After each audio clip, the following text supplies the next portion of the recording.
¿Hasta dónde es capaz de llegar una madre cuando el llanto de hambre de sus hijos se convierte en el único sonido que rompe la noche?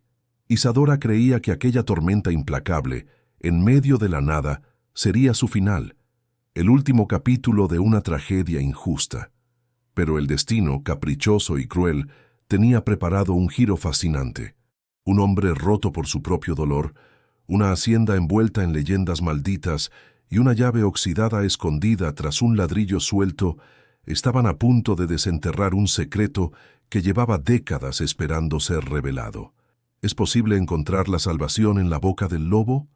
Prepárate, respira hondo y no parpadees, porque lo que Isadora está a punto de descubrir en la oscuridad te helará la sangre y al mismo tiempo te robará el corazón.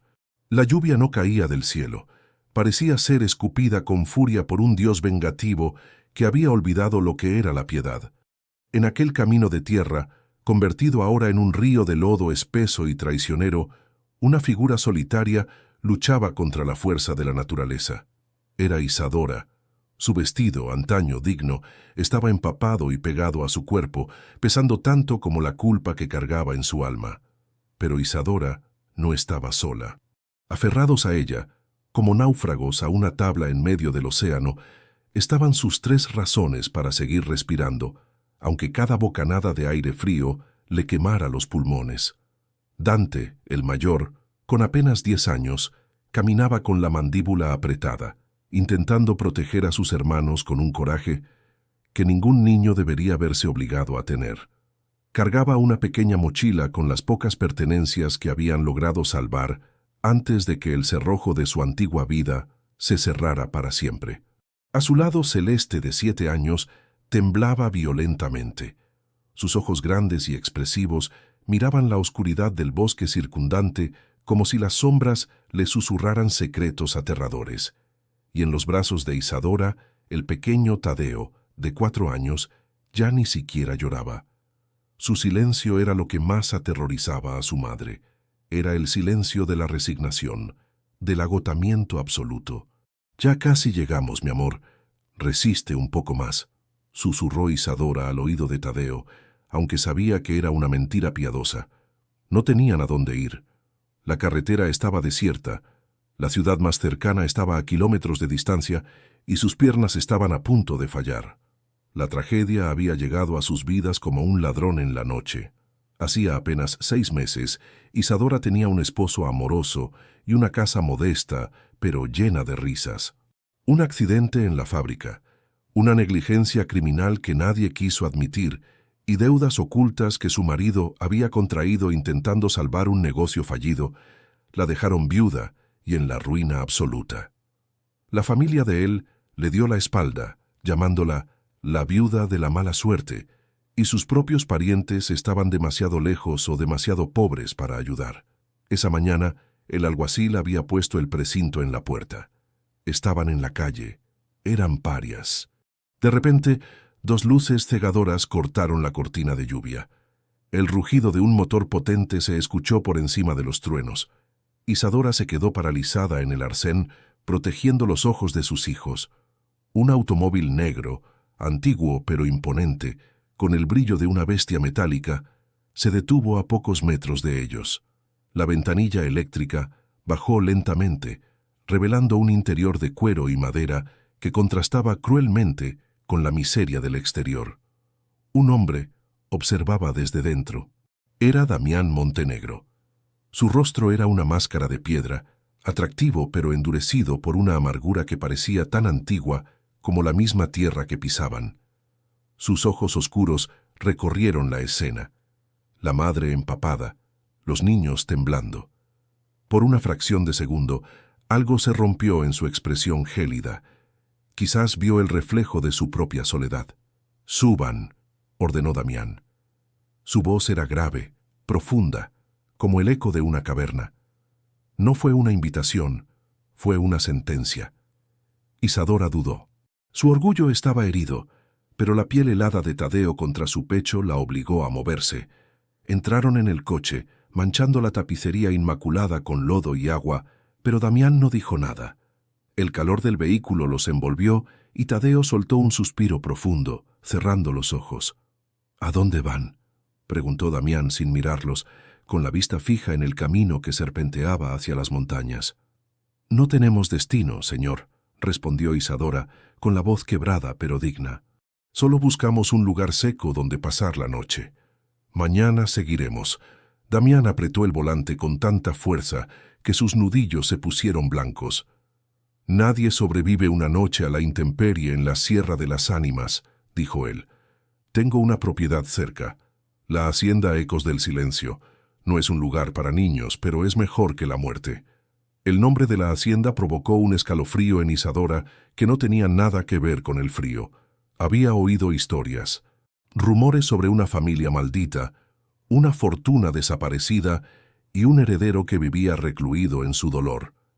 El coche atravesó un portón de hierro forjado oxidado que chirrió como un lamento al abrirse. El camino hacia la propiedad estaba flanqueado por árboles retorcidos, cuyas ramas parecían garras intentando alcanzar el vehículo.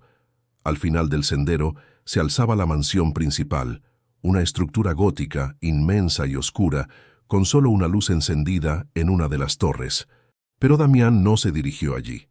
Giró el volante hacia un camino secundario, cubierto de maleza, que llevaba a una construcción más pequeña y apartada. «La casa principal no es segura, para nadie», murmuró Damián, frenando frente a una cabaña de piedra y madera. Esta era la antigua casa del guardián. Lleva años vacía, pero el techo es sólido y hay leña seca. Isadora bajó del coche, ayudando a Celeste y Dante. La cabaña parecía sacada de un cuento de terror antiguo.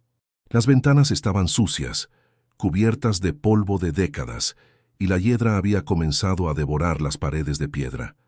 Sin embargo, comparado con la lluvia, parecía un palacio. «Señor», comenzó a decir Isadora, girándose para agradecerle. Pero Damián ya estaba subiendo la ventanilla. Antes de cerrarla por completo, la miró a los ojos, y por primera vez, Isadora vio un abismo de tristeza infinita en él. «Hay mantas en el baúl de la entrada. Mañana veré qué se puede hacer con ustedes». «Y una advertencia, señora». Hizo una pausa y su tono se volvió ominoso. «No se acerquen a la casa principal, y si escuchan ruidos en la noche, no salgan. Esta tierra tiene memoria, y no es una memoria amable». El coche se alejó, siendo tragado por la oscuridad, dejando a Isadora y a sus 3 hijos solos frente a la casa del guardián. El viento aullaba entre los árboles, creando una sinfonía macabra.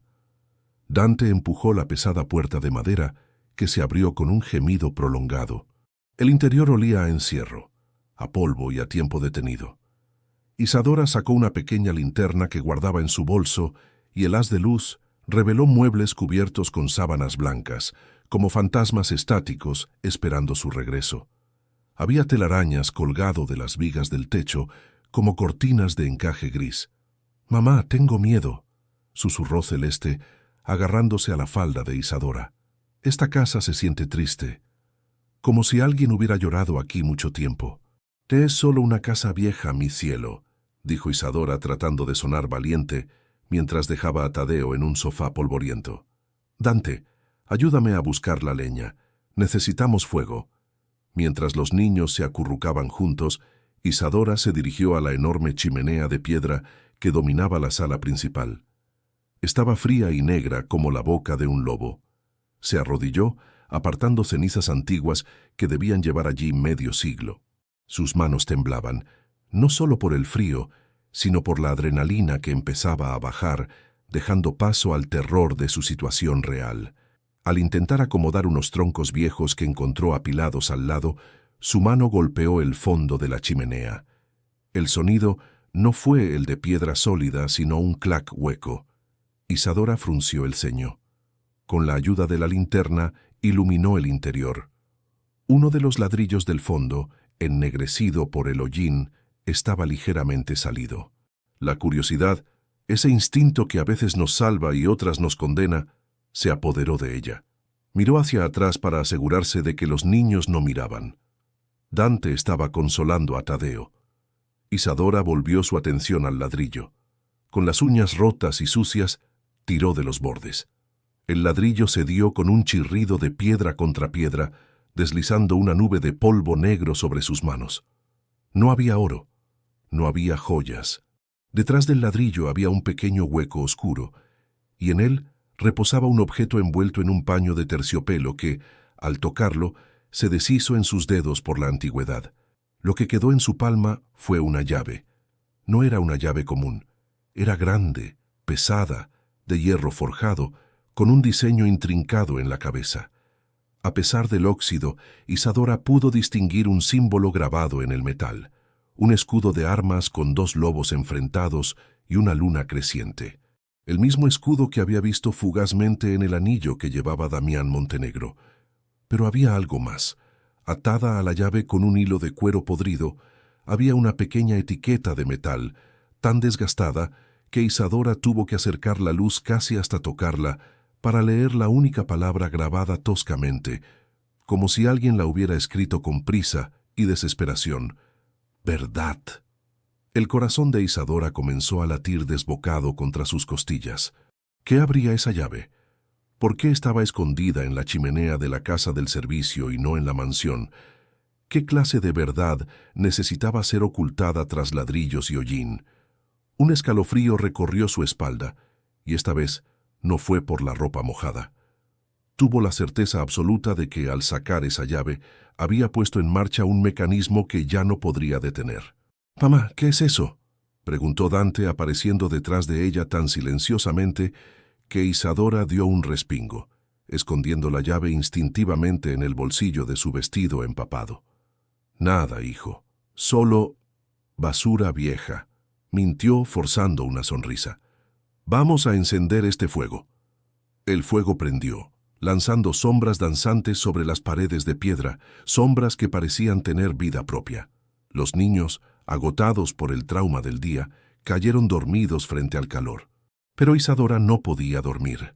Se sentó en un viejo sillón, apretando la llave en su bolsillo hasta que el metal se le clavó en la piel. El viento golpeaba las ventanas como puños furiosos pidiendo entrar. Estaba sola, viuda, sin dinero, en la propiedad de un hombre misterioso que le había advertido sobre los peligros de la noche, y tenía en su bolsillo la llave de un secreto que, intuía, podía ser su salvación o su condena definitiva. Antes de continuar, quiero hacerte una pregunta muy seria. Si estuvieras en el lugar de Isadora, sola, desesperada y responsable de 3 vidas inocentes, y encontraras una llave escondida que promete una verdad oculta, ¿te atreverías a buscar qué puerta abre, arriesgándote a despertar la ira de los dueños de la casa, o la enterrarías de nuevo para proteger a tu familia? Déjame tu respuesta en los comentarios. Quiero leerte. Y no olvides suscribirte y darle like si quieres saber qué pasará con Isadora. Además, cuéntame desde qué ciudad o país estás siguiendo esta historia. Isadora miraba las llamas hipnotizada cuando, de repente, el sonido del viento fue interrumpido por algo más. No era una rama golpeando el cristal, no era un trueno lejano. Eran pasos, pasos pesados, lentos y deliberados, crujiendo sobre la grava y las hojas muertas justo afuera de la puerta de la cabaña. Isadora contuvo la respiración, sus ojos fijos en la pesada puerta de madera que Dante no había logrado trancar porque la cerradura estaba rota. El corazón le golpeaba en la garganta.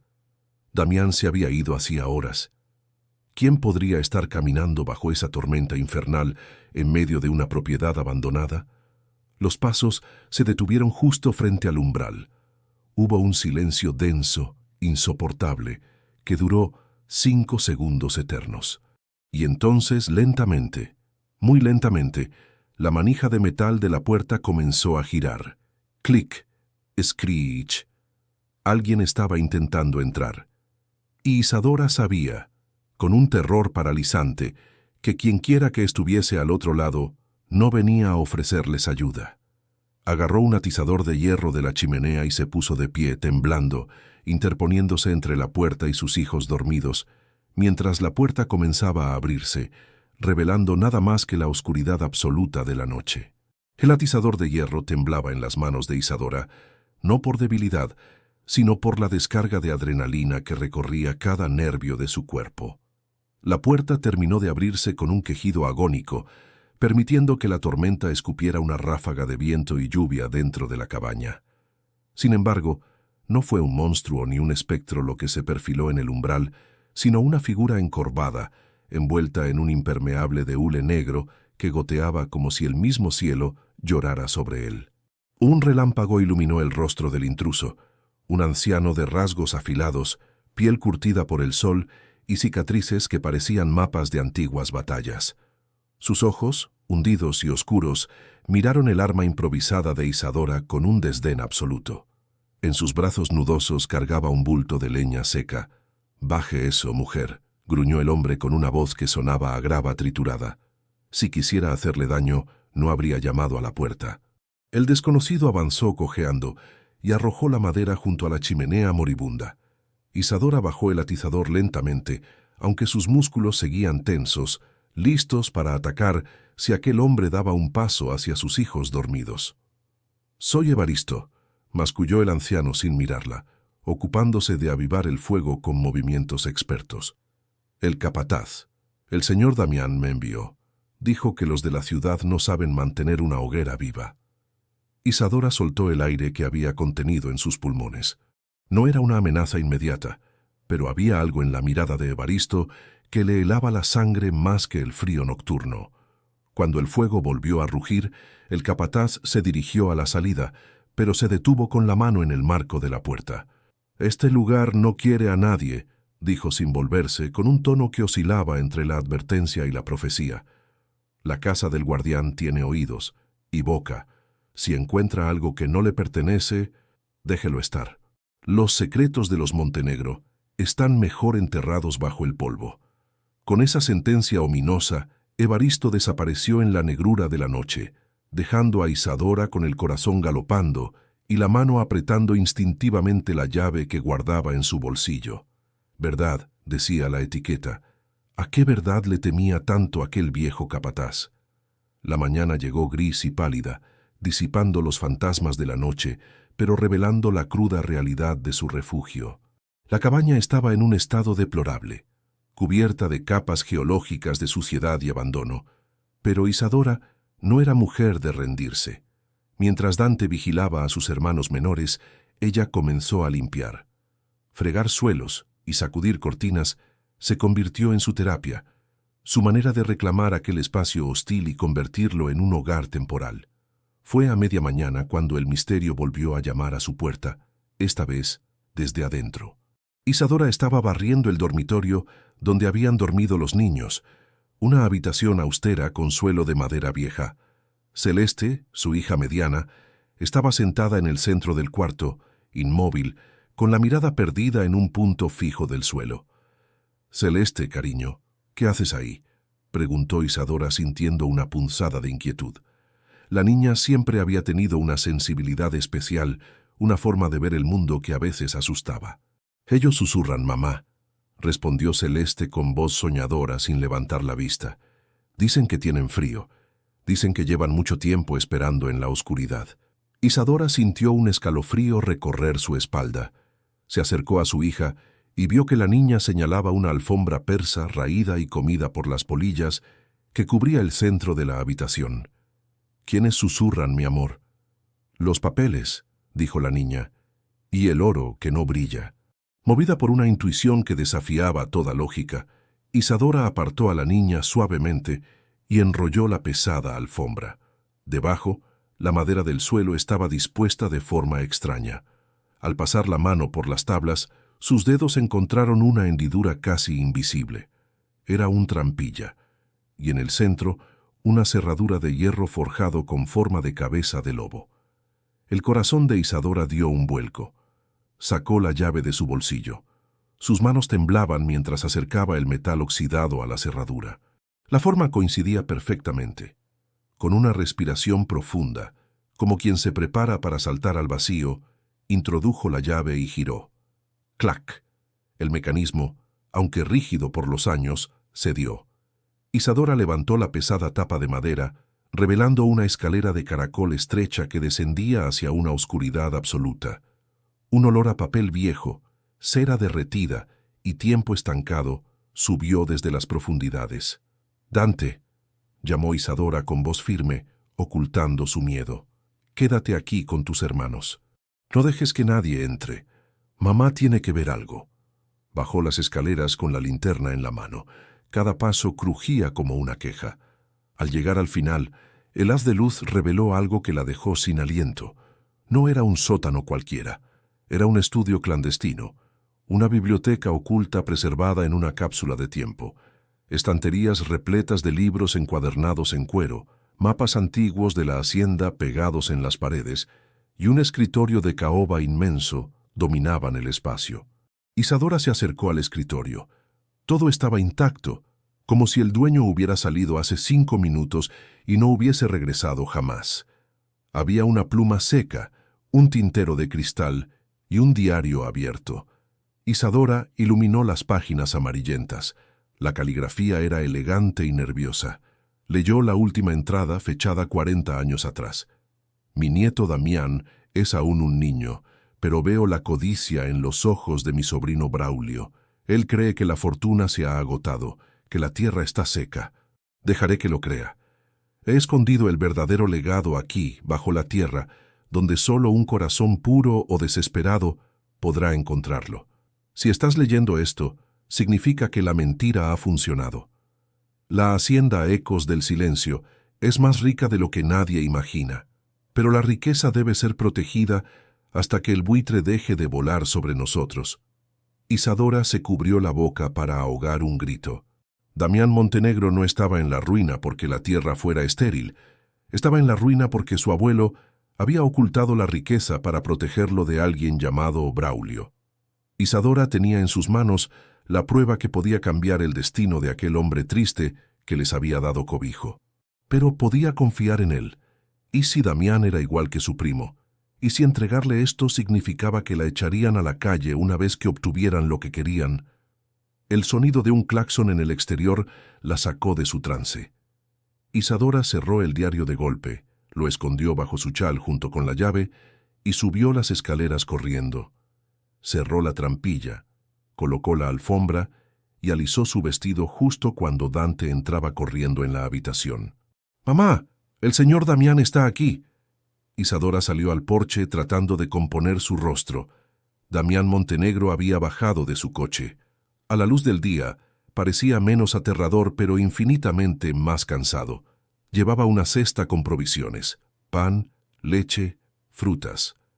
«Espero que hayan pasado buena noche», dijo Damián, depositando la cesta en una mesa vieja del exterior. Su mirada se cruzó con la de Isadora, y hubo una tensión eléctrica, un reconocimiento mutuo de dos almas náufragas. «Gracias a usted tuvimos un techo», respondió ella, consciente del peso del diario que presionaba contra su costado. «El señor Evaristo nos trajo leña». Damián soltó una risa amarga y corta. «Evaristo es leal, pero supersticioso. Cree que esta hacienda está maldita». Damián miró hacia el horizonte, hacia las tierras baldías que rodeaban la casa. «Tal vez tenga razón. Estoy a punto de perderlo todo, Isadora. El banco ejecutará la hipoteca en 3 semanas. Mi primo Braulio está presionando para comprar la deuda y quedarse con las tierras por centavos. Dice que quiere construir un complejo turístico sobre la historia de mi familia». La mención del nombre Braulio hizo que Isadora se tensara. El villano del diario era real y estaba ganando. «¿No hay nada que se pueda hacer?», preguntó ella con cautela, tanteando el terreno. «No hay dinero», confesó Damián con una vulnerabilidad que desarmó a Isadora.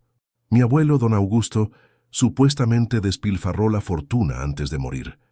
Todo lo que queda son ecos y deudas.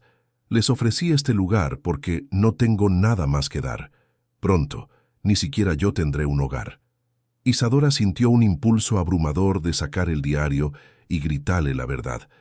«Tu abuelo no lo gastó, lo escondió para ti». Pero el miedo la paralizó. Apenas conocía a este hombre. Si revelaba el secreto ahora, en medio de su desesperación, ¿cómo reaccionaría? Además, el diario mencionaba un verdadero legado, pero no decía dónde estaba exactamente. Necesitaba investigar más. Necesitaba estar segura antes de dar un paso en falso. A veces, señor Damián, las cosas no son lo que parecen, dijo ella suavemente, acercándose un paso. A veces la ayuda viene de los lugares más oscuros. Damián la miró, sorprendido por la intensidad de sus palabras. Por un momento, la distancia entre ellos, la del rico y la pobre, se desvaneció. Solo quedaron un hombre y una mujer frente a la adversidad. «Ojalá tuviera tu fe», susurró él. Mientras los adultos hablaban envueltos en su propia tormenta emocional, el pequeño Tadeo jugaba en el jardín lateral, ajeno a las deudas y los secretos. Con la inocencia de sus 4 años, escarbaba en el barro blando cerca de las raíces de un roble centenario, imitando a un perro que busca un hueso. Su pequeña mano tropezó con algo duro y circular. Tadeo lo sacó y lo limpió con su camisa sucia.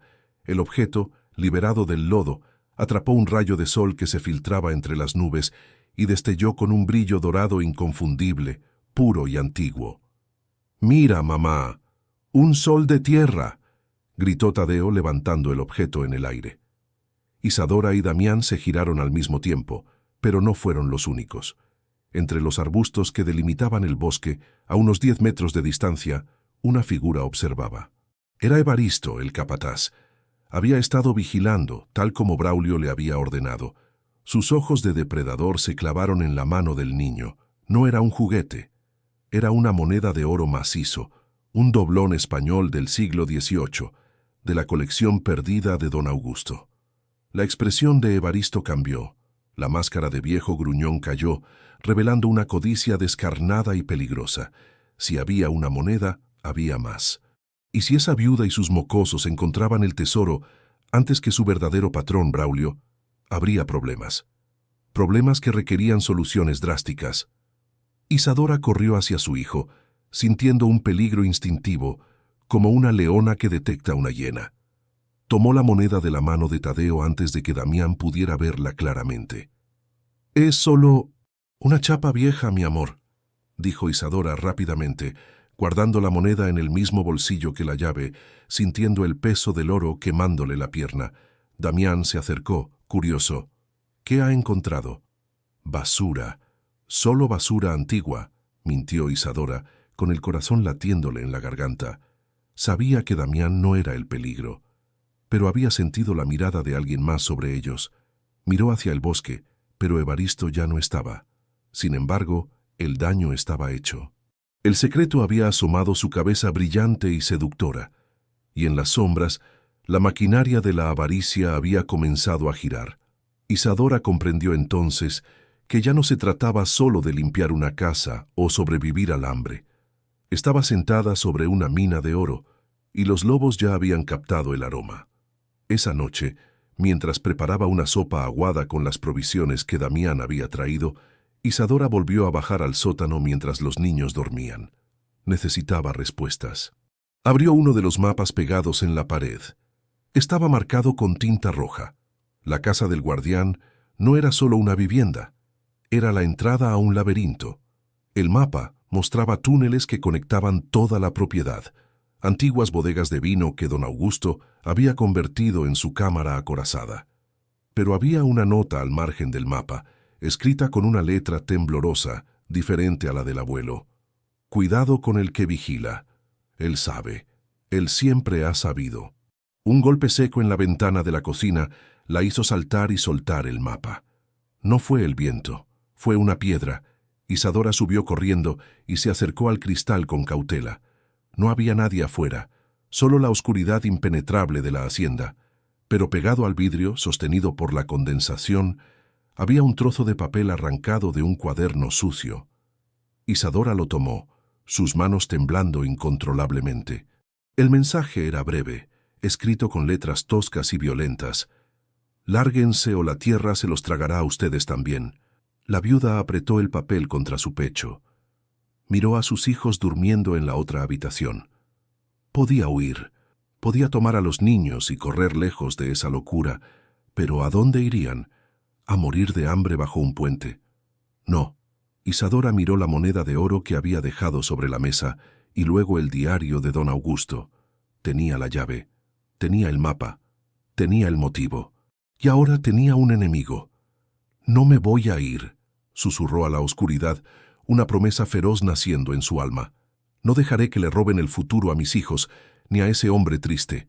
Si quieren guerra, señores, guerra tendrán. Pero Isadora no sabía que la guerra ya había comenzado y que el primer soldado caído podría ser lo que más amaba. Porque cuando fue a arropar a sus hijos para calmar sus propios nervios, notó algo que detuvo su corazón en seco. La cama de Dante estaba vacía. La ventana de la habitación estaba abierta de par en par, y las huellas de unas botas de barro, demasiado grandes para ser de un niño, marcaban el suelo de madera hacia el exterior. El grito de Isadora se ahogó en su garganta, transformándose en un gemido sordo de puro pánico. La cama de Dante estaba fría, las sábanas revueltas y la ventana abierta, por donde entraba el aire húmedo de la noche, eran testigos mudos de una ausencia aterradora. Las huellas de barro en el suelo eran como cicatrices negras sobre la madera limpia. Botas pesadas, de suela gruesa, que no pertenecían a ningún niño. ¡Dante! Su voz rompió el silencio de la cabaña, despertando a Celeste y Tadeo, quienes se sentaron en sus camas frotándose los ojos confundidos. «Mami, ¿dónde está Dante?», preguntó Tadeo con voz adormilada. Isadora no respondió. No podía. Su mente era un torbellino de escenarios catastróficos. ¿Se lo había llevado el hombre de la nota, el capataz? ¿O acaso el niño había salido por su cuenta, atraído por algún ruido, y había caído en manos de quién sabe qué? Agarró la linterna y el atizador de la chimenea. «Quédense aquí. No se muevan bajo ninguna circunstancia», ordenó a los pequeños con una severidad que los dejó petrificados. «Cierren la puerta con el cerrojo en cuanto yo salga. Ya». Isadora se lanzó a la noche. La lluvia había cesado, pero una niebla espesa se había levantado del suelo, envolviendo la hacienda en un sudario fantasmagórico. Gritó el nombre de su hijo hasta que la garganta le ardió, corriendo entre los árboles, siguiendo rastros imaginarios. «¡Dante! ¡Hijo!». De repente, una mano fuerte la agarró del brazo. Isadora giró sobre sus talones y levantó el atizador, lista para golpear, con los ojos inyectados en furia y terror. «Isadora, soy yo». La voz grave de Damián Montenegro la detuvo a milímetros del impacto. El heredero estaba pálido, vestido con un abrigo largo sobre su ropa de dormir. Había escuchado los gritos desde la terraza de la mansión principal, llevados por el viento nocturno. «Se lo han llevado», sollozó Isadora, colapsando contra el pecho de él, toda su fuerza desmoronándose por un segundo. «Dante no está». Había huellas de hombre en su cuarto. Damián la sostuvo con firmeza, sus ojos oscuros escaneando la oscuridad con una intensidad peligrosa. «Nadie se lleva a un niño de mi tierra y vive para contarlo», dijo con una frialdad letal. «Vamos a encontrarlo». Pero antes de que pudieran dar un paso, un ruido surgió de los arbustos cercanos. No era un secuestrador, era el sonido de ramas rompiéndose bajo pies pequeños y apresurados. Dante emergió de la maleza, sucio de barro hasta las orejas, jadeando y con los ojos desorbitados pero libre. «¡Mamá!». El niño corrió hacia ella. Isadora cayó de rodillas y lo abrazó con una fuerza desesperada, besando su cabeza sucia, palpando sus brazos y piernas para asegurarse de que estaba entero. «Dante, Dios mío, ¿dónde estabas? ¿Quién te sacó?», le preguntó, sacudiéndolo suavemente por los hombros.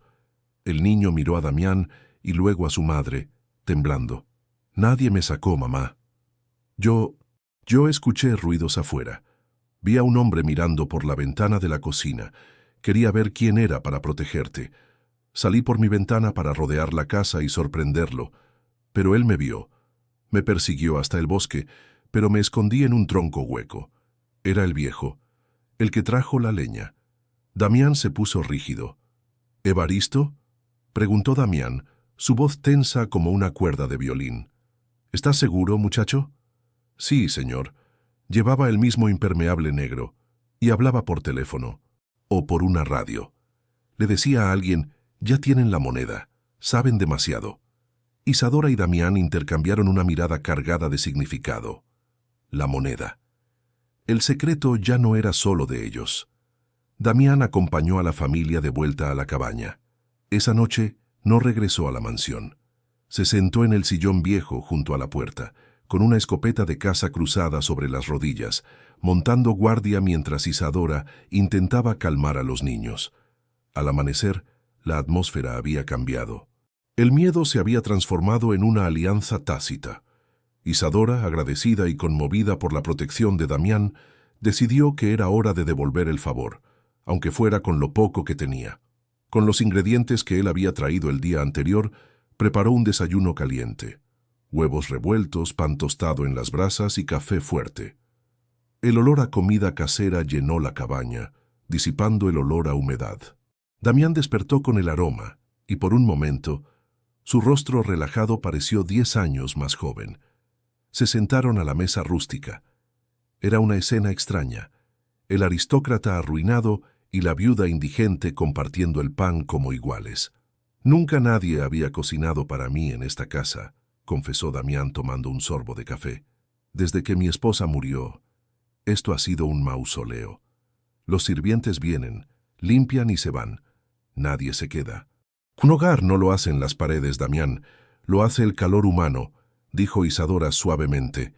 Era la primera vez que lo llamaba por su nombre sin el señor. Él la miró, y hubo un destello de algo que podría haber sido esperanza en sus ojos tristes. «Tengo que contarte algo, Isadora», dijo él bajando la voz para que los niños que jugaban en la alfombra no escucharan. «Evaristo trabaja para mi primo Braulio. Lo sospechaba, pero lo que Dante dijo lo confirma. Braulio quiere la hacienda a toda costa. Cree que hay algo valioso aquí, aunque yo siempre pensé que eran fantasías de un loco. Pero si Evaristo mencionó una moneda». Isadora respiró hondo. Era el momento. No podía seguir ocultándolo.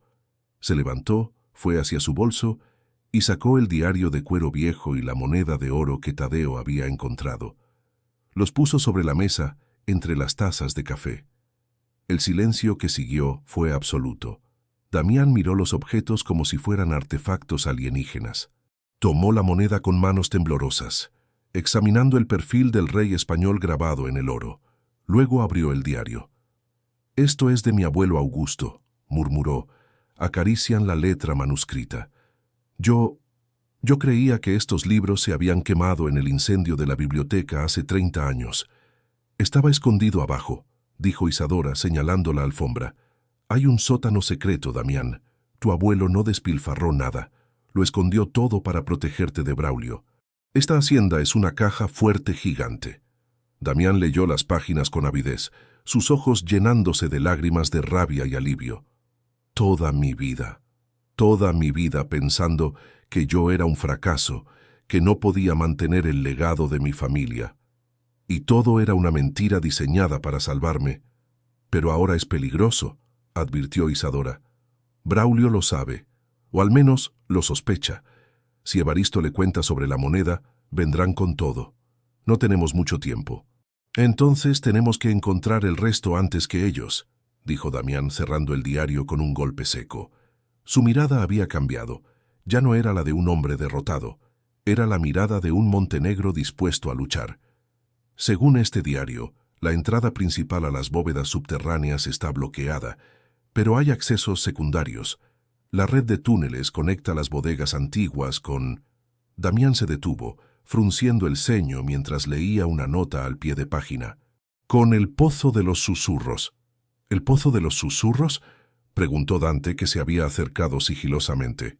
«Es una vieja estructura en el jardín norte», explicó Damián.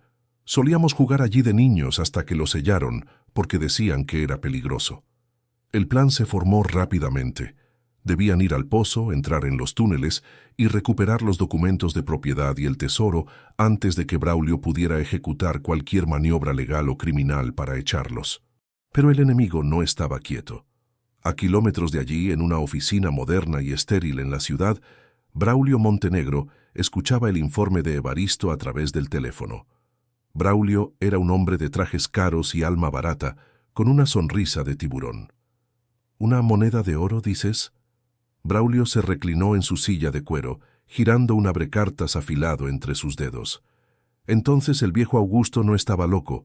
El tesoro existe, y esa viuda mugrosa y sus bastardos lo han encontrado. —¿Qué hago, señor? —preguntó la voz distorsionada de Evaristo. —El señor Damián está con ellos. Tiene una escopeta. No te preocupes por Damián. Es un cobarde sentimental. Pero esa mujer... ella es un problema. Braulio se puso de pie, mirando por el ventanal de su rascacielos. —Voy para allá, Evaristo, y no voy solo. Prepara la herramienta grande. Vamos a abrir esa hacienda como una nuez, y si alguien se interpone... Bueno, los accidentes ocurren en las casas viejas todo el tiempo. De vuelta en la hacienda Ecos del Silencio, la tarde caía pesada y gris. Damián y Isadora, dejando a Celeste y Tadeo bajo la vigilancia estricta de Dante dentro de la cabaña cerrada a cal y canto, se dirigieron hacia el jardín norte. Llevaban palas, linternas y el diario. El jardín norte era un laberinto de estatuas cubiertas de musgo y rosales salvajes. En el centro, cubierto por una losa de piedra partida, estaba el pozo de los susurros. No había agua en el fondo, solo una oscuridad que parecía respirar. Según el mapa del diario, hay una palanca oculta bajo el borde interior, dijo Isadora, alumbrando hacia abajo. Damián se inclinó, tanteando la piedra húmeda y fría. —La tengo —exclamó. Tiró de un mecanismo oxidado.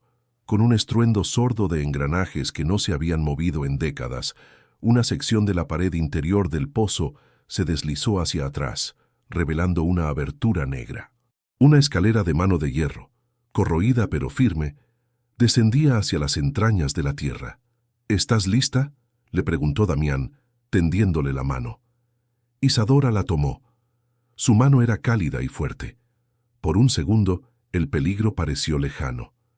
—Contigo sí —respondió ella, sorprendiéndose de su propia sinceridad. Pero justo cuando Damián ponía un pie en el primer peldaño, un sonido agudo cortó el aire. No era un pájaro, era un silbido humano, burlón y cercano. Isadora se giró bruscamente. Entre las sombras de los árboles vio movimiento. No era uno, eran varios, hombres, y brillaban cosas en sus manos que no eran linternas, eran machetes y barras de hierro. —¡Damián! —gritó ella, tirando de él hacia arriba. —Vaya, vaya. La voz de Braulio resonó saliendo de detrás de una estatua de ángel decapitado. —Veo que la fiesta ya ha empezado. Gracias por abrirnos la puerta, primito. Braulio avanzaba con paso arrogante, flanqueado por Evaristo y dos matones de aspecto brutal. —¡Atrás! —rugió Damián, interponiéndose entre los hombres y Isadora. No tenía la escopeta.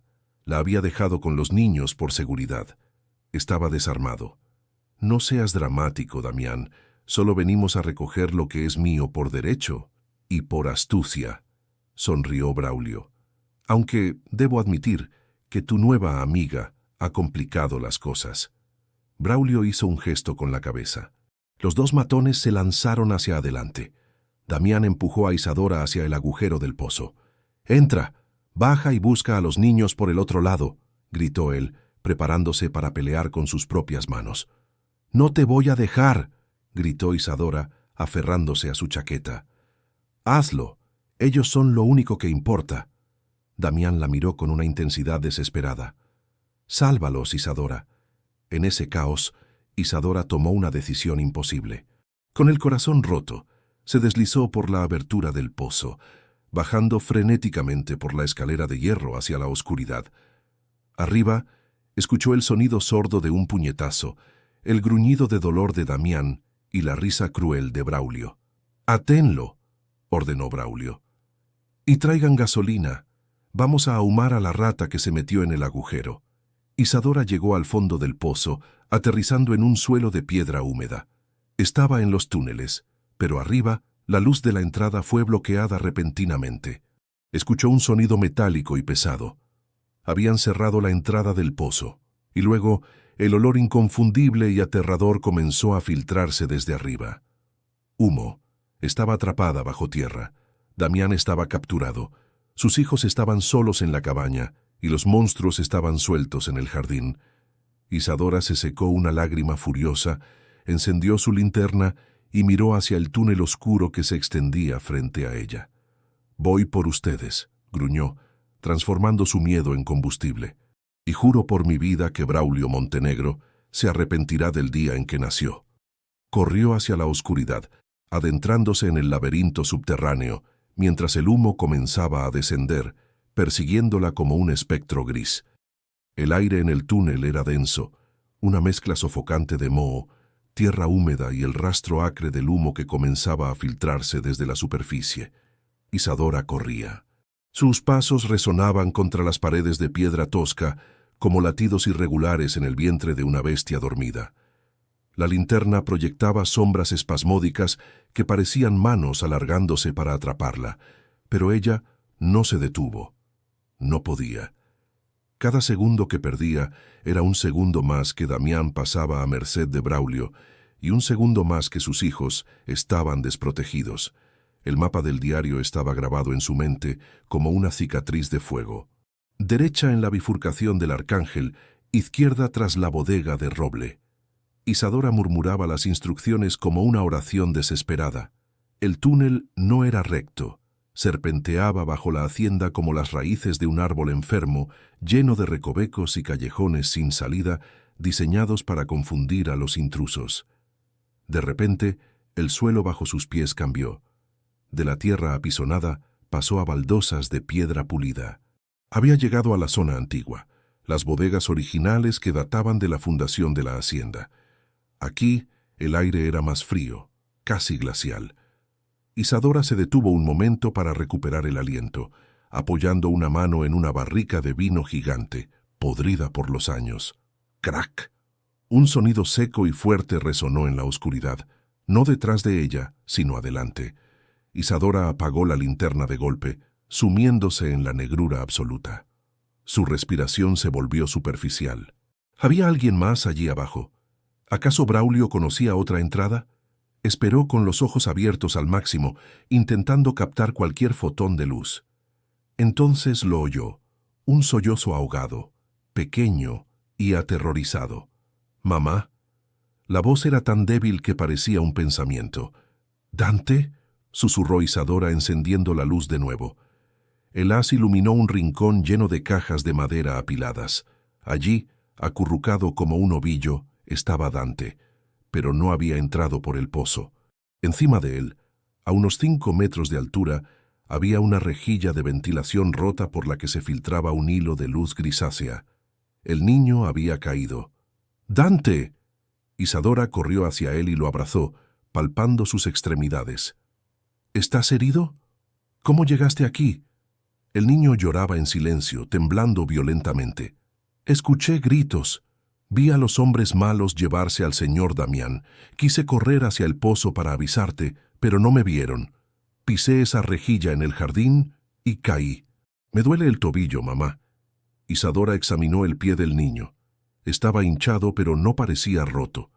Lo vendó rápidamente con un trozo de su propio vestido rasgado. «Eres valiente, mi amor, muy valiente. Pero ahora necesito que seas fuerte un poco más. Tenemos que salir de aquí». «Mamá, mira», dijo Dante señalando detrás de las cajas donde había caído. Isadora dirigió la luz hacia donde apuntaba el dedo sucio de su hijo. Al caer, Dante había derribado una pila de cajas viejas. Al romperse la madera podrida, el contenido se había desparramado por el suelo.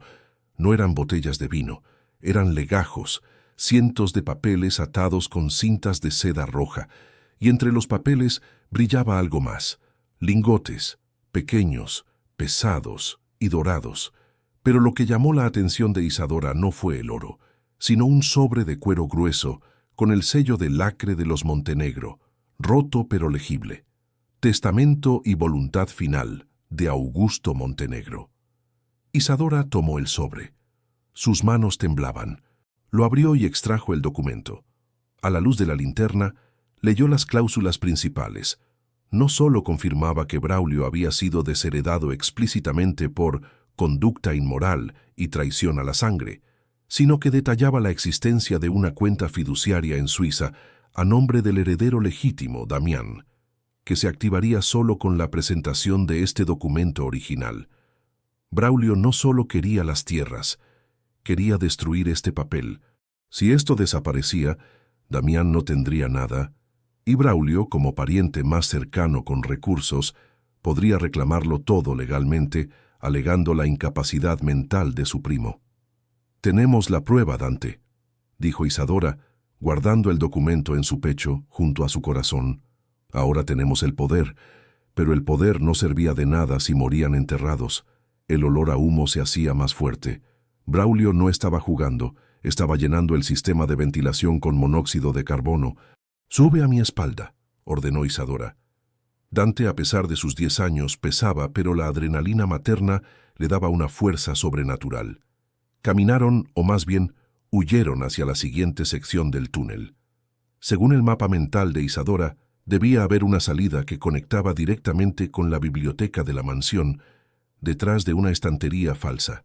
Era su única esperanza. Si salían por ahí, podrían llamar a la policía desde el teléfono del despacho de Damián y usar la escopeta que seguramente Braulio no había encontrado en la cabaña. Llegaron a una puerta de hierro macizo. Estaba cerrada, pero no con llave, sino con un mecanismo de rueda como el de un submarino.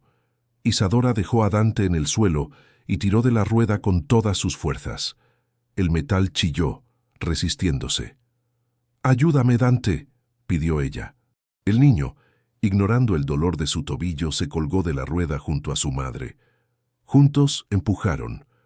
1, 2, 3. «Gira».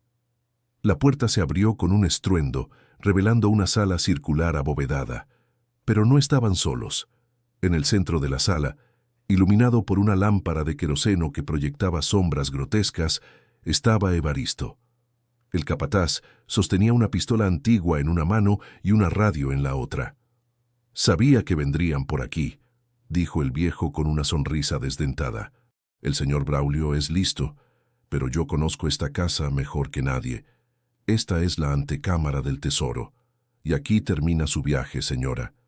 Isadora empujó a Dante detrás de ella. «Déjenos pasar, Evaristo. Braulio lo va a traicionar igual que traicionó a su propia sangre. ¿Cree que compartirá el oro con un empleado?». La duda cruzó el rostro del capataz por un segundo, pero la avaricia fue más fuerte. «Me ha prometido una parte, y eso es más de lo que he tenido en toda mi miserable vida sirviendo a esta familia de locos». Evaristo levantó el arma, apuntando al pecho de Isadora. «No lo haga», advirtió ella, retrocediendo lentamente. «Si dispara, el ruido puede colapsar este techo viejo. Moriremos todos». «Es un riesgo que estoy dispuesto a correr», dijo él, amartillando el arma. En ese instante, un ruido sordo provino del túnel por el que habían venido Isadora y Dante. No eran pasos, era el sonido del agua. «¡Mamá!», gritó Dante. «¡Mira!». Un torrente de agua negra y fangosa comenzó a inundar el pasillo detrás de ellos. La tormenta de la noche anterior había saturado el suelo, y la apertura del pozo por parte de Isadora, sumada a las vibraciones, había roto alguna contención natural subterránea o una tubería antigua. El agua avanzaba rápido, rugiendo como un animal hambriento. Evaristo se distrajo, mirando el agua con horror. «¡La inundación!», gritó el viejo, bajando el arma. «Se va a llenar todo».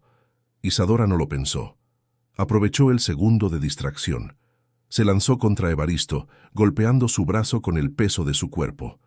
El arma se disparó, pero la bala impactó contra el techo de piedra, haciendo llover polvo y escombros. El viejo, sorprendido por la ferocidad de la mujer, tropezó y cayó al suelo. La pistola resbaló lejos, perdiéndose en la oscuridad del rincón que empezaba a llenarse de agua. «¡Corre, Dante!», gritó Isadora señalando una escalera de caracol al otro lado de la sala. Corrieron hacia la escalera mientras el agua les llegaba ya a los tobillos, fría y turbia. Evaristo intentó levantarse, pero resbaló en el lodo que traía la corriente. «Ayúdenme», aulló el capataz, atrapado por la fuerza del agua que subía rápidamente. Isadora se detuvo en el primer escalón, miró al hombre que había intentado matarla. Podía dejarlo allí. Se lo merecía, pero Isadora no era una asesina.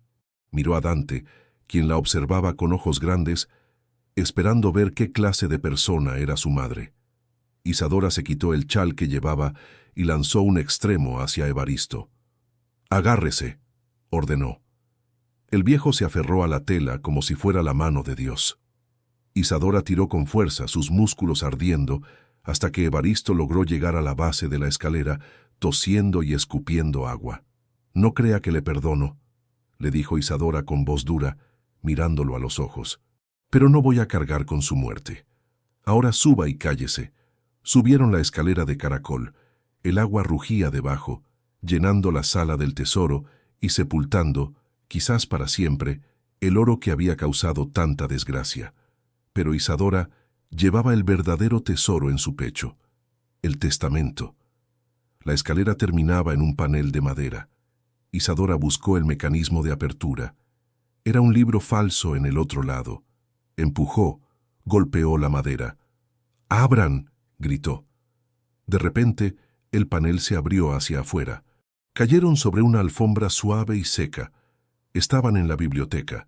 El olor a libros viejos y cera de muebles era embriagadoramente normal después del hedor del túnel, pero la pesadilla no había terminado. «¡Vaya! ¡Qué conmovedor!», aplaudió alguien lentamente. Isadora levantó la vista. Estaban rodeados. Braulio estaba sentado en el escritorio de Damián, con los pies sobre la mesa, sosteniendo una copa de brandy. A su lado, 2 matones sostenían a Damián, quien estaba golpeado con un labio partido y las manos atadas a la espalda. «Pensé que el humo acabaría con ustedes, pero veo que son cucarachas resistentes», dijo Braulio poniéndose de pie. «Y veo que has traído a mi fiel Evaristo. ¡Qué decepción, viejo! ¿Te cambiaste de bando?». Evaristo, empapado y temblando, no dijo nada, solo bajó la cabeza. «Isadora», gimió Damián al verla. «Los niños están a salvo en la cabaña», dijo ella rápidamente, poniéndose de pie y colocando a Dante detrás de su espalda. Braulio caminó hacia ella, con una elegancia depredadora. «Dame lo que tienes ahí, querida. Sé que encontraste algo. Se te nota en la cara de triunfo. ¿Es el oro? ¿O algo más aburrido como papeles?». Isadora sintió el sobre contra su piel. Si se lo daba, los mataría a todos. Si no se lo daba también. Necesitaba tiempo. Necesitaba un milagro. «Tengo lo que buscas», dijo Isadora sacando el sobre lentamente. «Pero si me tocas a mí o a mi hijo, lo lanzaré a la chimenea». Señaló el fuego crepitante que ardía a pocos metros. Braulio se detuvo, su sonrisa flaqueando por primera vez. «No te atreverías». «Pruébame», desafió ella acercándose peligrosamente al fuego. «Soy una madre acorralada, Braulio. No tengo nada que perder. Tú, en cambio, tienes todo que perder si este papel se quema». La tensión en la habitación era tan espesa que se podía cortar con un cuchillo. Damián miraba a Isadora con asombro y adoración. Esa mujer, esa viuda desamparada, estaba enfrentando al diablo en su propia casa. «Está bien», dijo Braulio, levantando las manos en señal de paz fingida. «Hablemos, negociemos, dame el testamento y te daré, digamos, $10,000 y un boleto de autobús a donde quieras». «Quiero que sueltes a Damián», exigió Isadora. «Ahora». Braulio soltó una carcajada seca. «Damián, es inútil, ¿por qué te importa?» «Ah, ya veo. El romance de los pobres. Qué tierno». Braulio hizo un gesto a sus matones. «Suéltenlo, pero vigílenlo». Damián cayó de rodillas, jadeando. Isadora no apartó la vista de Braulio ni un segundo, manteniendo el sobre las llamas. «Ahora, Braulio, vas a salir de esta casa», dijo Isadora con voz firme, «y no vas a volver nunca más». «¿O qué?», se burló él, dando un paso adelante. «¿Vas a dispararme con un papel?». «No», dijo una voz infantil desde la puerta de la biblioteca. Todos se giraron. En el umbral estaban Celeste y Tadeo. Y en las manos de Celeste, apuntando directamente al pecho de Braulio con un pulso sorprendentemente firme para una niña de 7 años, estaba la escopeta de caza de Damián. «O te vas o aprieto esto», dijo la niña con una seriedad escalofriante. «Mi papá me enseñó a cazar conejos antes de morir, y tú te pareces mucho a una rata grande». Braulio palideció. Un hombre armado es peligroso. Una niña asustada con una escopeta cargada Es impredecible y letal. «Baja eso, niña», empezó a decir Braulio, sudando frío. «¡Fuera!», gritó Tadeo, con sus puños pequeños cerrados.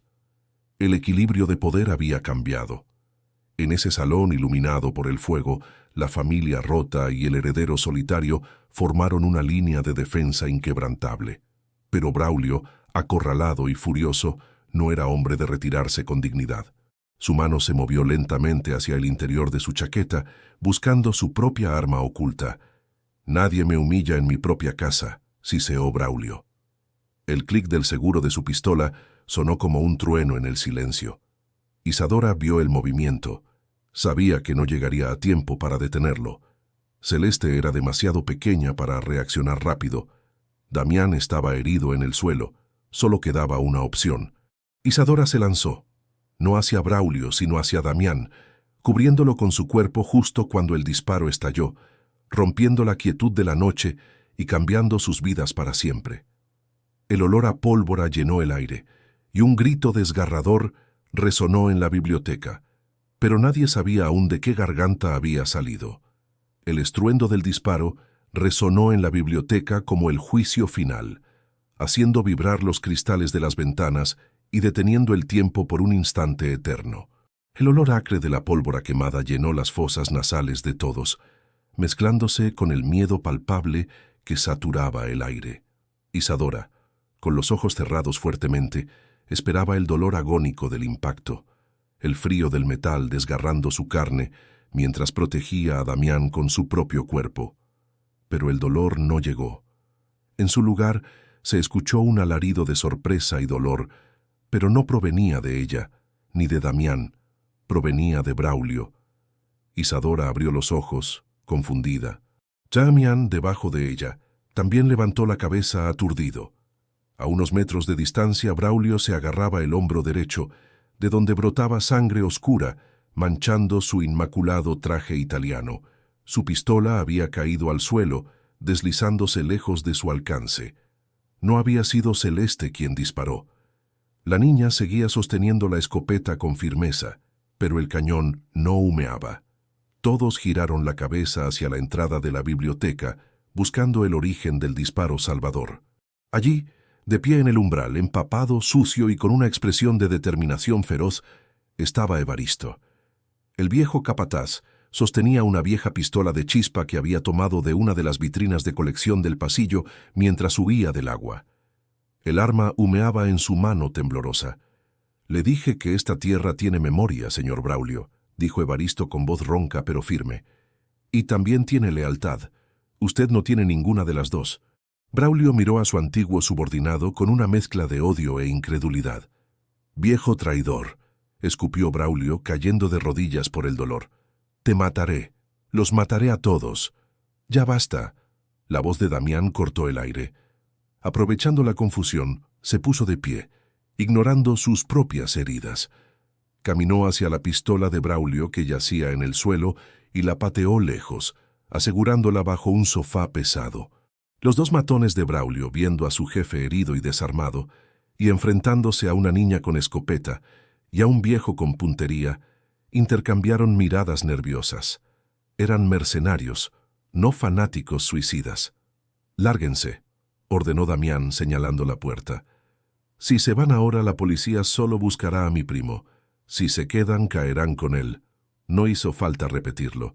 Los hombres salieron corriendo, abandonando a su empleador a su suerte, desapareciendo en la noche lluviosa como ratas que huyen de un barco que se hunde. La sala quedó en un silencio tenso, solo roto por la respiración agitada de los presentes y los gemidos de Braulio. Isadora se levantó y corrió hacia sus hijos. Celeste soltó la escopeta y se echó a llorar en los brazos de su madre, la adrenalina abandonando su pequeño cuerpo. Dante y Tadeo se unieron al abrazo, formando un nudo indisoluble de amor y alivio. «Lo hicieron bien, lo hicieron muy bien», susurraba Isadora, besando sus cabezas. Damián se acercó a Braulio, quien lo miraba desde el suelo, con ojos inyectados en sangre. «Se acabó, primo», dijo Damián con una calma que daba más miedo que cualquier grito. «Tengo el testamento, tengo testigos, y tengo la verdad. Esto no ha terminado. Siseo Braulio. Tengo abogados, tengo influencias. Y yo tengo esto, intervino Isadora separándose de sus hijos y acercándose con el sobre de cuero en la mano. Lo levantó para que Braulio lo viera bien. El testamento original de Augusto Montenegro. La cláusula de desheredación es muy clara, Braulio. No solo pierdes la hacienda, pierdes tu reputación, tu acceso a los fondos familiares y muy probablemente tu libertad por intento de homicidio y fraude. En ese momento, las sirenas de la policía comenzaron a escucharse a lo lejos, acercándose por el camino principal. Evaristo, previsor, había llamado desde el teléfono de la cocina antes de subir a la biblioteca. Braulio cerró los ojos, derrotado. La arrogancia se evaporó dejando solo a un hombre patético y herido. Mientras esperaban a las autoridades, Damián se acercó a Isadora. La miró como si la viera por primera vez, no como a la viuda desamparada que había recogido en la carretera, sino como a una fuerza de la naturaleza, una reina guerrera cubierta de hollín y barro. «Me salvaste la vida», dijo él, su voz quebrada por la emoción. «2 veces, una en el pozo y otra aquí». «¿Por qué?». Isadora le sostuvo la mirada, sus ojos brillando con una intensidad nueva. «Porque tú nos diste un techo cuando nadie más lo hizo, Damián. Y porque una madre lucha por aquellos que protegen a sus hijos, tú protegiste a Dante. Eso te convierte en familia». Damián, conmovido hasta lo más profundo, extendió la mano y, con una delicadeza infinita, limpió una mancha de suciedad de la mejilla de Isadora. «Familia», repitió la palabra como si fuera un tesoro más valioso que todo el oro del sótano. Hacía mucho tiempo que no escuchaba esa palabra en esta casa. La policía llegó, liderada por el mismo alguacil que había desalojado a Isadora días atrás. La ironía del destino no pasó desapercibida. Se llevaron a Braulio esposado y atendieron las heridas de Damián. Evaristo dio su declaración, asumiendo su parte de culpa pero siendo reconocido por su acto final de valentía. Cuando el caos se calmó y la casa quedó nuevamente en silencio, ya amanecía. Los primeros rayos de sol rompían las nubes de tormenta, bañando la hacienda a ecos del silencio en una luz dorada y purificadora. Damián invitó a Isadora y a los niños a quedarse en la mansión principal. No más cabañas frías. Les prepararon habitaciones limpias y calientes, pero antes de descansar había algo pendiente. «El agua inundó la antecámara», dijo Damián, sentado en la cocina con una taza de té. «El oro probablemente esté perdido bajo el lodo». Isadora sonrió sacando algo de su bolsillo. No era el testamento, era la pequeña moneda que Tadeo había encontrado en el jardín. El verdadero tesoro no es el oro, Damián, es la tierra, es esta casa, y con el testamento ahora es legalmente tuya, sin deudas, sin hipotecas. El oro puede quedarse enterrado otros 100 años. Nosotros tenemos lo que necesitamos». Damián tomó la moneda y la colocó en el centro de la mesa. «Tienes razón. Pero hay algo más que mi abuelo escribió en el diario, algo que leí antes de que bajáramos al pozo. Decía, la mayor riqueza de los Montenegro no se guarda en cajas fuertes, sino en el corazón de quien habita estas paredes con amor. Yo había olvidado cómo amar este lugar. Tú me lo has recordado». Los niños entraron en la cocina, ya lavados y con ropa seca que habían encontrado en baúles antiguos, prendas que alguna vez pertenecieron a Damián cuando era niño. «Señor Damián, ¿podemos explorar el jardín ahora que no hay hombres malos?», preguntó Tadeo con entusiasmo. «Pueden hacer lo que quieran. Esta es su casa», respondió Damián, y al decirlo, se dio cuenta de que era verdad. No quería que se fueran. La idea de que Isadora y los niños partieran ahora que el peligro había pasado le resultaba insoportable. Pero la duda persistía en la mente de Isadora. Habían sobrevivido, sí. Habían ganado, sí. Pero ella seguía siendo una viuda sin recursos. ¿Podría realmente quedarse dependiendo de la caridad de este hombre, por muy amable que fuera? ¿No era eso aprovecharse de la situación? «Damián», comenzó ella, jugando con la taza de té, «ahora que recuperaste tu propiedad y tu nombre, nosotros deberíamos irnos». No quiero ser una carga, buscaré trabajo en el pueblo y... No, la interrumpió él, con una vehemencia que la sorprendió. No se vayan, por favor. Damián se levantó y caminó hacia la ventana, mirando hacia el jardín donde los niños ya corrían bajo el sol de la mañana. Isadora, mírame. Soy un hombre que ha vivido en sombras durante años. Mi esposa murió, mi familia me traicionó, mi casa se caía a pedazos. Yo estaba muerto en vida, hasta que llegaste tú. Tú trajiste luz, coraje y ruido, bendito ruido de vida a este mausoleo. No te estoy ofreciendo caridad, te estoy pidiendo, egoístamente quizás, que me salves de nuevo. Que me salves de la soledad. Isadora sintió que el corazón se le aceleraba. ¿Qué estás diciendo? Damián se volvió hacia ella. Te estoy ofreciendo un trabajo, si eso es lo que necesitas para sentirte digna. Sé la administradora de la hacienda. Ayúdame a reconstruirla. Evaristo está viejo y necesita ayuda. Con el dinero de la cuenta suiza que el testamento ha desbloqueado, podemos restaurar los viñedos, arreglar la casa, hacer que esta tierra produzca de nuevo. Necesito una socia. Necesito a alguien en quien confiar ciegamente. Y solo confío en ti. Isadora lo miró buscando cualquier rastro de lástima en sus ojos, pero solo encontró respeto y una súplica honesta. Administradora. Socia. No una criada, no una invitada por lástima. Una igual. ¿Y los niños?, preguntó ella. Los niños necesitan un hogar estable, escuelas, espacio para correr. Aquí tienen todo eso. Y... Damián dudó un momento, ruborizándose levemente. Y quizás, con el tiempo, necesiten una figura paterna. No pretendo reemplazar a su padre, jamás lo haría, pero me gustaría ser su amigo, su protector. Isadora sintió que las lágrimas acudían a sus ojos, pero esta vez eran lágrimas dulces, sanadoras. Había pasado tanto tiempo luchando contra el mundo, defendiéndose de golpes, que había olvidado lo que se sentía al tener a alguien que luchara a su lado. «Acepto», dijo ella con una sonrisa radiante. «Acepto el trabajo y acepto el hogar». Damián sonrió, una sonrisa amplia y genuina que iluminó su rostro cansado. «Entonces, socia, tenemos mucho trabajo por hacer, empezando por ese desayuno que se interrumpió ayer. Creo que nos merecemos un banquete». La celebración fue sencilla pero llena de significado.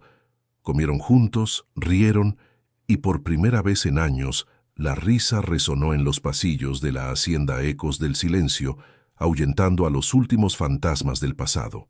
Sin embargo, mientras limpiaban la mesa, Celeste se acercó a su madre con una expresión curiosa. «Mamá, ¿te acuerdas de la salida a las estrellas que decía el diario del abuelo?» «Sí, cariño, era la salida secreta a la biblioteca por donde escapamos». «No», dijo la niña, negando con la cabeza. «El diario decía que la salida a las estrellas estaba arriba. La biblioteca está en la planta baja». Isadora y Damián se miraron. Celeste tenía razón. En el caos de la huida, habían asumido que la puerta secreta tras la estantería era la mencionada. Pero si la niña tenía razón, había otro secreto. «¿Dónde crees que está, Celeste?», preguntó Damián, intrigado. «En la torre», dijo la niña, señalando hacia la torre más alta de la mansión, la única que había tenido luz la noche de su llegada. Movidos por una curiosidad renovada, subieron la interminable escalera de caracol hacia la torre. La puerta estaba cerrada, pero la llave oxidada que Isadora aún conservaba encajó en la cerradura. Al abrir la puerta, no encontraron una habitación polvorienta. Encontraron un observatorio. Un telescopio de bronce antiguo apuntaba al cielo a través de una cúpula de cristal. Y alrededor de la base del telescopio, dispuestas cuidadosamente en vitrinas de terciopelo azul, no había papeles, había joyas, collares de diamantes, tiaras de zafiros, anillos de rubíes. La colección privada de la abuela de Damián, que se creía robada hacía décadas. No estaban enterradas en el lodo, estaban allí, bajo las estrellas, esperando. «La salida a las estrellas», murmuró Isadora maravillada. «Tu abuelo era un poeta». Damián tomó un collar de perlas y lo miró con nostalgia. «Son hermosas, valen una fortuna. Podríamos venderlas y vivir como reyes en cualquier lugar del mundo. Miró a Isadora, luego a los niños que miraban las joyas con los ojos abiertos como platos, y luego a través del cristal hacia las tierras verdes de la hacienda que se extendían hasta el horizonte. «Pero ya somos reyes, Isadora», dijo él, devolviendo el collar a su estuche. «Reyes de nuestro propio destino. Usaremos solo lo necesario para restaurar la hacienda. El resto será el legado para Dante, Celeste y Tadeo, para su futuro». Isadora asintió, sintiendo una paz profunda asentarse en su alma. Habían encontrado el tesoro, sí, pero lo más importante era que se habían encontrado el uno al otro. Sin embargo, la historia aún guardaba una última sorpresa, un cierre final para el ciclo de dolor que había comenzado años atrás. Damián se acercó al telescopio y miró a través de él. «¿Qué ves?», preguntó Isadora, acercándose a su lado. «Veo el futuro», dijo él, apartándose para dejarla mirar. Isadora puso el ojo en la lente. El telescopio no apuntaba al cielo. Apuntaba hacia abajo, hacia el camino que salía de la hacienda. A lo lejos se veía el coche de policía llevándose a Braulio, y más allá, en la carretera, se veía llegar un camión de mudanzas. No venía a llevarse cosas, venía a traer muebles nuevos, materiales de construcción, vida. «Es el comienzo, Isadora», le susurró Damián al oído, pasando un brazo por sus hombros. «Nuestro comienzo». Y mientras el sol terminaba de salir, bañando la torre en luz, Isadora supo que la viuda solitaria había muerto en esa tormenta y que una nueva mujer, fuerte, amada y dueña de su destino, había nacido en ecos del silencio. Pero ¿qué pasará ahora con Braulio? ¿Recibirá el castigo que merece?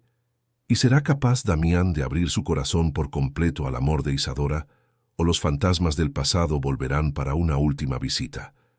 No te pierdas el final de esta historia en la próxima parte, donde cerraremos todos los círculos y veremos el destino final de cada uno de nuestros personajes. Déjame en los comentarios tu teoría. ¿Crees que habrá boda?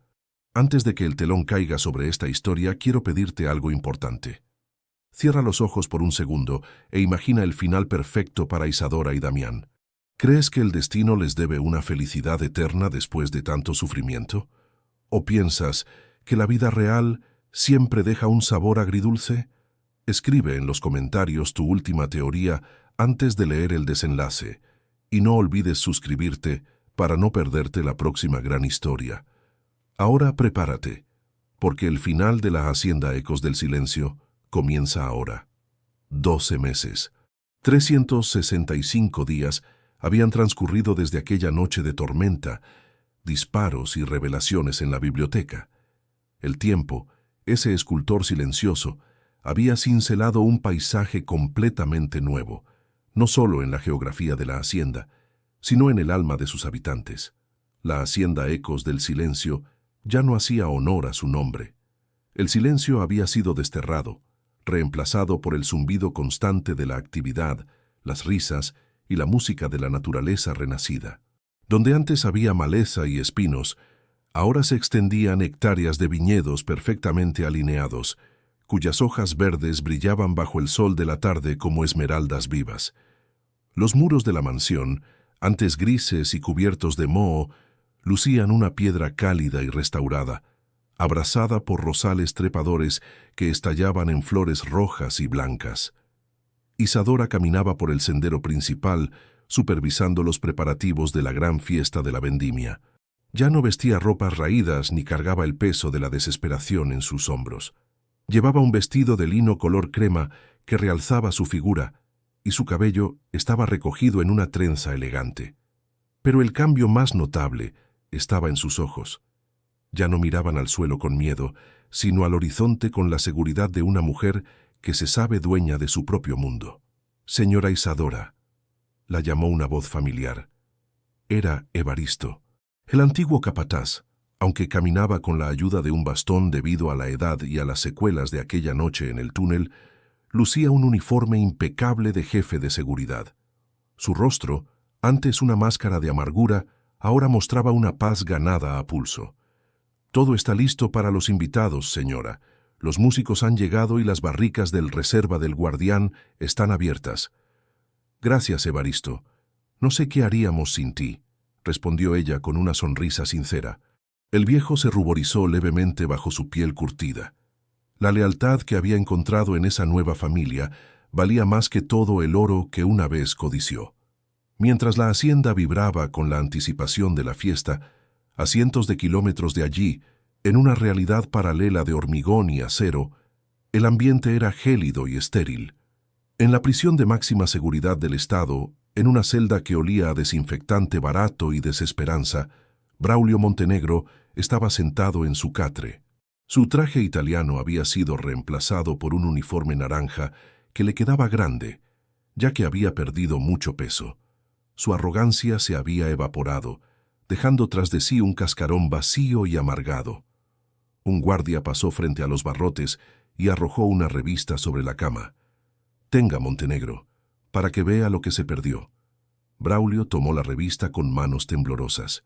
En la portada, bajo el titular «El milagro de los viñedos, el renacer de una dinastía», aparecía una fotografía que le revolvió el estómago. Damián, con aspecto saludable, fuerte y distinguido, sostenía una copa de vino. A su lado, radiante y poderosa, estaba Isadora, y rodeándolos, 3 niños sonrientes que miraban a la cámara con una felicidad insolente. Braulio leyó el artículo. Hablaban de cómo Damián Montenegro había recuperado la fortuna familiar gracias a documentos históricos perdidos y una colección de joyas antiguas. Hablaban de Isadora como la visionaria administradora que había salvado la producción vinícola. Y lo peor de todo, el artículo mencionaba brevemente que el antiguo gestor, Braulio, cumplía una condena de 20 años por fraude, malversación e intento de homicidio.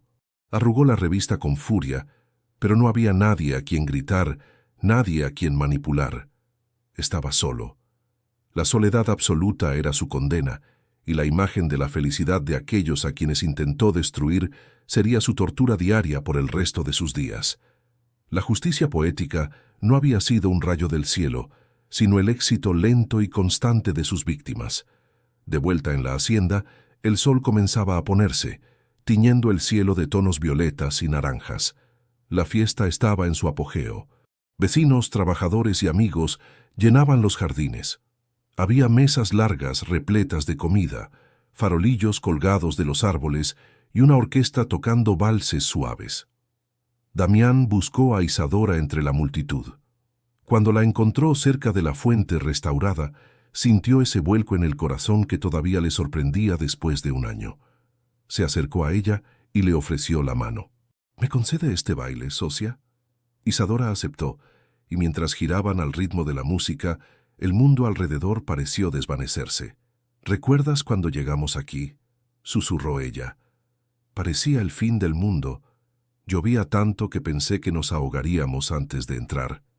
«Y en cierto modo nos ahogamos», respondió Damián mirándola intensamente. «Se ahogó mi tristeza y se ahogó tu miedo. Lo que emergió fue algo nuevo». La música se detuvo y Damián hizo una señal a la orquesta para que guardara silencio. Tomó un micrófono y se dirigió a los invitados, pero sus ojos nunca dejaron los de Isadora. «Amigos, gracias por estar aquí para celebrar nuestra primera cosecha. Pero este vino no es lo único que hemos cultivado este año. Dicen que las vides necesitan sufrir un poco, luchar contra la tierra dura para dar el mejor fruto. Creo que las personas somos iguales». Damián hizo una pausa, buscando las palabras adecuadas, esas que había ensayado 1000 veces frente al espejo, pero que ahora parecían insuficientes. «Hace un año, yo era un hombre que vivía en una casa de sombras. Entonces, una tormenta trajo a mi puerta a una mujer y 3 niños que no tenían nada, o eso creía yo. Resultó que traían todo lo que yo necesitaba. Traían vida, traían verdad». Damián se arrodilló. Un murmullo de emoción recorrió a la multitud. Isadora se llevó las manos a la boca, sus ojos llenándose de lágrimas brillantes. «Isadora, tú encontraste la llave en la chimenea, tú encontraste el mapa en el sótano, tú encontraste el valor en el túnel. Pero lo más importante es que me encontraste a mí cuando yo estaba perdido. No quiero ser solo tu socio. No quiero ser solo tu amigo. Quiero ser tu esposo, tu compañero y el padre que tus hijos merecen, si ellos me aceptan. Isadora, ¿te casarías conmigo? El silencio fue total, expectante. Pero antes de que Isadora pudiera responder, tres pequeñas figuras se abrieron paso entre la gente. Dante, Celeste y Tadeo corrieron hacia ellos. «Di que sí, mamá», gritó Tadeo saltando de emoción. «Queremos que Damián sea papá». Dante, el niño que una vez tuvo que ser el hombre de la casa, miró a Damián y asintió con una sonrisa de aprobación, liberándose finalmente de la carga de la protección para volver a ser solo un niño. Celeste, con su sabiduría antigua, simplemente abrazó la pierna de Damián. Isadora miró a sus hijos, luego a Damián, y finalmente a la casa que se alzaba majestuosa detrás de ellos. Ya no era un refugio temporal, era su reino. «Sí», dijo ella con una voz que resonó clara y fuerte. «Sí, Damián, sí a todo». El jardín estalló en aplausos y vítores. Damián se puso de pie. Le colocó un anillo, no una joya antigua de la abuela, sino uno nuevo, diseñado por él mismo con oro de la primera venta de la cosecha, y la besó. Fue un beso que selló el pasado y abrió las puertas de un futuro infinito. La noche avanzó entre celebraciones. Pero hubo un momento, más tarde, cuando la fiesta comenzaba a apagarse, en que la nueva familia se retiró a la biblioteca. El fuego ardía en la chimenea, el mismo lugar donde todo había comenzado. Damián se acercó a la repisa. Allí, en un marco de madera noble, habían colgado la vieja llave oxidada con la etiqueta que decía «Verdad». «Nunca supimos quién escribió esa etiqueta», comentó Dante, mirando el objeto. «Creo que fue mi abuelo», dijo Damián, pasando un brazo por los hombros de Isadora. Él sabía que la verdad no era el dinero. La verdad era que esta casa necesitaba amor para sobrevivir. Y la llave... bueno, la llave solo era una excusa para que la persona correcta entrara. Isadora apoyó la cabeza en el hombro de su prometido. Miró a sus hijos que jugaban tranquilos sobre la alfombra, seguros, calientes y amados. «La viuda que llegó esa noche murió en la tormenta, Damián», susurró ella. «Gracias por darle vida a esta nueva mujer». «Gracias a ti», respondió él besando su frente, «por enseñarme que los finales felices no se encuentran, se construyen». Y así, mientras las brasas brillaban con un calor reconfortante y la luna iluminaba los viñedos que prometían abundancia, la historia de la viuda y el heredero llegó a su fin. Pero en la hacienda Ecos del Silencio, o Ecos de Amor, como empezaban a llamarla en el pueblo, la verdadera historia apenas comenzaba. Los fantasmas se habían ido, los villanos pagaban sus culpas, y los héroes, esos héroes cotidianos que sobreviven al dolor, finalmente podían dormir en paz. Y así cerramos este capítulo emocionante. ¿Qué te ha parecido el final? ¿Imaginabas que la llave abriría algo más que una puerta? Si esta historia te ha conmovido, si has sentido el miedo en los túneles y la alegría en la boda, por favor, dale un me gusta al video y compártelo con alguien que necesite recordar que, incluso en las tormentas más oscuras, siempre puede haber un refugio esperándonos. Suscríbete al canal para más historias que tocan el alma. Nos vemos en la próxima aventura.